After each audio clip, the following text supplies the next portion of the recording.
So once the protection order was renewed and I was fighting that appeal, several months later, the guardianship review was coming up after a year of the abusers having guardianship over my friend. And I found out that there's a law, I think it's RCW 11.130.140, 120.130. It's a guardianship grievance where if you're anybody who knows about abuse or exploitation from a guardian can go report it, and the court will investigate it and make sure that the person's safe. And I thought, fuck, finally something, So I had all of this evidence that was printed because I thought I had to serve the attorney general in person, but it turned out I could do it electronically. So I had like 5,000 pages of documentation, pictures, and everything printed already. So I put it all together and I took it to the court and I filed it as a guardianship grievance, and I told the court everything. Now, this grievance, so the RCW 11.130.140 grievance, guardianship grievance, requires that the court receives, files, and transfers any report and evidence that you make of abuse to the judge, the guardianship judge, within 24 hours. Then the guardianship judge is required by law to review in a prompt, timely manner for the person's safety. And then within 14 days, they have to make a decision if they're going to dismiss it, if they're going to schedule a show cause hearing, if they're going to ask for more evidence, whatever they're going to do, they have to do it within 14 days. And if they schedule a show cause hearing, they have to do that within 14 days of that 14 days. That way, everything is like getting done within a month. That is literally the law, the statute. I filed this, and a week later, no one said anything. So I called them and said, what's going on? Did you guys get my report? And they said, oh, yeah, we have it, but it was set on the wrong desk, so we're not going to do anything with it till you give it to the right person. I showed up at that court. I said, hand me my fucking file. They handed it to me, and I handed it back, and I said, put it on the right desk. It's like, okay, I will, sorry. Then 2 days went by. They didn't pass it within a day. They passed it in 2 days, violating the statute again.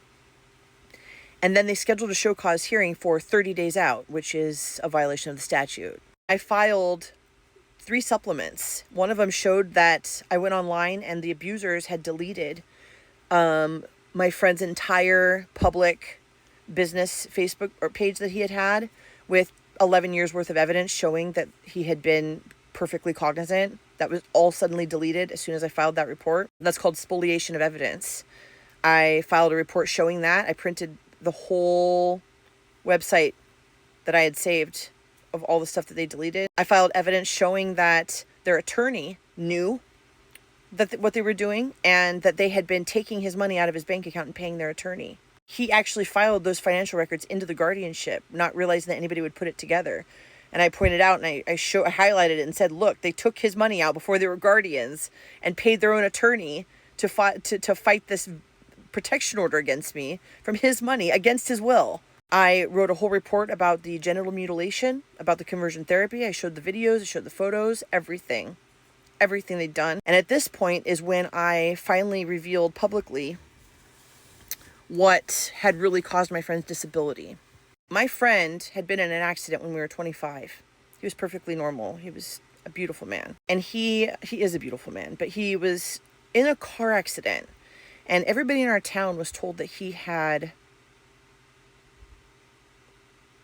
received a brain injury in the accident that made him not be able to walk and made him not be able to speak. Because that's what his parents told everybody. But when I worked with him, I found out that he couldn't speak because of a tracheotomy. And there's also evidence, documentation from several people that I have that show that after the accident they had, his dad was the first one to arrive to help them. And that was 2 hours after the accident. And once he arrived, they called 911. And the paramedics showed up and had to give him an emergency tracheotomy because he couldn't breathe because of being hit in the back of the head. What in his car would have hit him in the back of the head? There's a headrest behind you, and they drove straight off the road. And how did he sit there for 2 hours without breathing?